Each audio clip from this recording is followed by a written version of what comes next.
Hey everyone, welcome to our YouTube video on creating long-term strategies for improving children's behavior, especially focusing on children with autism. Today we're diving into how we can consistently help them improve their sitting and waiting behaviors through long-term strategies and methods. First off, understanding the importance of long-term improvement is key. Changing behavior takes time and ongoing effort. Long-term strategies mean not just solving immediate issues, but continuously adjusting to ensure stability and progress in a child's behavior. Method 1. Set clear goals together with your child. Make these goals specific and actionable, like sitting quietly for 10 minutes each day, or using specific calming methods while waiting. Specific goals help you track progress and reward achievements effectively.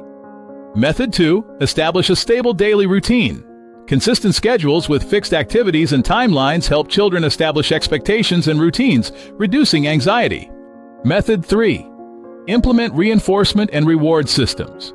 Use effective systems like star charts or reward boxes where children earn rewards for meeting set goals. This encourages them to keep trying and feel accomplished. Method 4. Teach adaptive strategies and emotional regulation. Teach children coping techniques such as deep breathing or relaxation exercises to help them self-regulate during moments of anxiety or agitation, promoting calmness and focus. Method 5.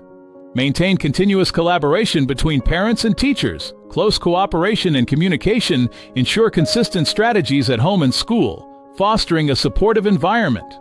By setting clear goals, establishing stable routines, using reinforcement systems, teaching adaptive strategies, and maintaining collaboration between parents and teachers, we can help children with autism consistently improve their sitting and waiting behaviors.